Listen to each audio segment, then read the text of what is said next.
इस वीडियो में हम सॉल्व करेंगे linear equation in two variables का प्रैक्टिस सेट 1.3 का क्वेश्चन नंबर 3 का 6। ओके, तो इस इक्वेशंस को हम सॉल्व करेंगे क्राइमर्स रूल से, जिसे डिटरमिनेंट मेथड भी कहते हैं। अभी इसे सॉल्व करेंगे। ओके, तो सॉल्यूशन में पहले इक्वेशन राइट करेंगे।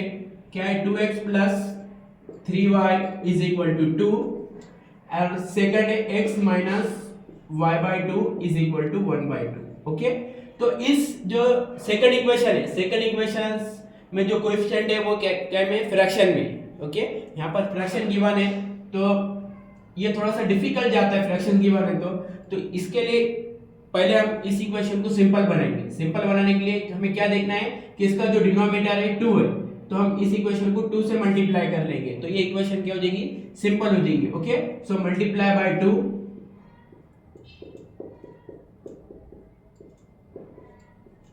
इस इक्वेशन को अगर हम 2 से मल्टीप्लाई करेंगे तो ये हो जाएगा 2x minus y is equal to 1। अब दो इक्वेशन हमारे बन गए, तो अब हम उसे लिखेंगे। तो क्या है? तो सेकंड इक्वेशन हमारी क्या बन गई? 2x minus y is equal to 1। Okay, तो दो इक्वेशन बन गए, तो यहां पर लिखेंगे 1 2 3। ओके, तो हमने इस इक्वेशन में क्या करें, यहां पर जो फ्रैक्शन में थे तो इसके डिनोमिनेटर से अगर हमने इसे मल्टीप्लाई करें तो इसका ये डिनोमिनेटर हट गया, क्योंकि यहाँ पर डिवाइड में कुछ नहीं था, इसीलिए 2 से मल्टीप्लाई करें तो यहाँ पर 2 आ गया, और इन 2 से मल्टीप्लाई करने में ये डिनोमिनेटर क्या हो गया? कैंसिल हो गया। ओके, तो अब हम सबसे पहले हम फाइंड करेंगे d की वैल्यू।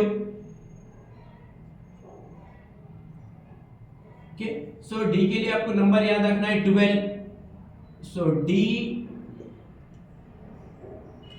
12 means 1 and 2। सो 1 के कॉलम में क्या है? 2 और 2 है, और सेकंड कॉलम 2 के इसमें क्या है? 3 माइनस 1 है, 3 माइनस 1। ओके, जब हम इसे सॉल्व करेंगे तो वही हमारा क्रॉस मल्टीप्लाई, सो 2 मल्टीप्लाई बाय, क्योंकि ये सेकंड नंबर ये भी है माइनस में, नेगेटिव में, तो इस वजह से इसे हम ब्रैकेट में राइट करेंगे माइनस, और ये 3 मल्टीप्लाई बाय 2।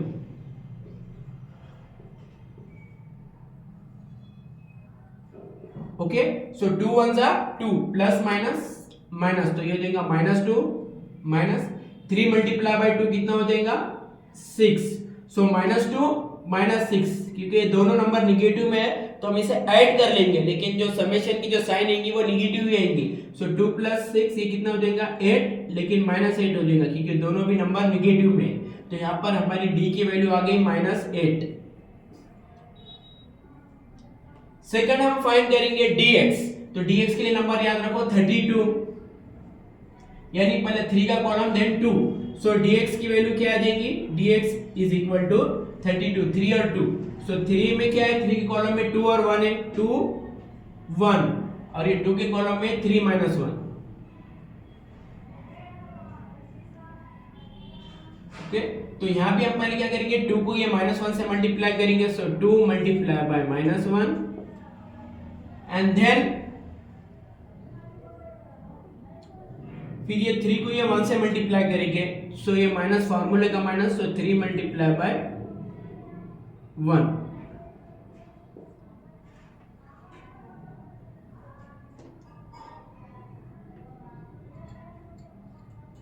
सो 2 को 1 से मल्टीप्लाई करें तो 2 1 जा 2, लेकिन ये हो जाएगा माइनस 2, और 3 को 1 से मल्टीप्लाई करें तो ये हो जाएगा 3। ओके, तो माइनस की साइन एज इट इज, ये हो जाएगा 3। सो माइनस 2 माइनस 3, यहाँ पर आंसर आ जाएगा माइनस 5। ओके, तो सेकंड अब हम वैल्यू निकालेंगे dx की, तो dx के लिए नंबर याद रखो 13। 13 मींस पहले 1 का कॉलम एंड देन 3 का कॉलम। सो 1 के कॉलम में क्या है? 2 और 2 है, सो 2 2, और 3 के कॉलम में क्या है? 2 और 2 एंड 1 है। ओके, सो पहले 2 को 1 से मल्टीप्लाई करेंगे, सो 2 मल्टीप्लाई बाय 1 माइनस, फिर ये 2 को ये 2 से मल्टीप्लाई करेंगे, सो 2 मल्टीप्लाई बाय 2। ओके, सो 2 को 1 से मल्टीप्लाई करें तो इसका आंसर आ जाएगा 2। सेकंड हम यहां पर dy निकाल रहे थे, dy,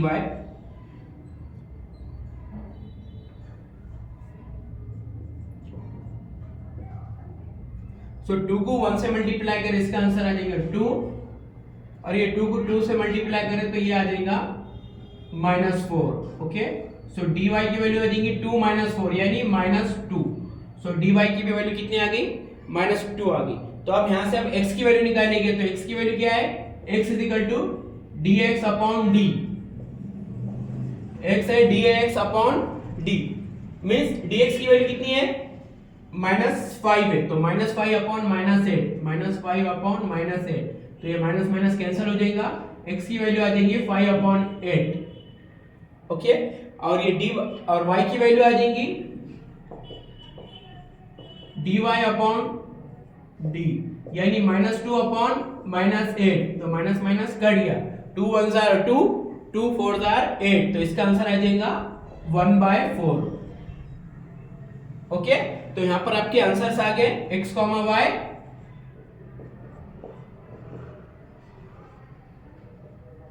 5/8, 1/4। ओके, तो ये भी सिंपल इक्वेशन थी। फर्स्ट यहाँ पर जो फ्रैक्शन में गिवन था, तो जो भी डिनोमिनेटर है हमने डिनोमिनेटर से मल्टीप्लाई करके पहले इस इक्वेशन को हमने सिंपल कर देते। अब बाकी तब का जो प्रोसीजर है वो तो बहुत ही इजी है।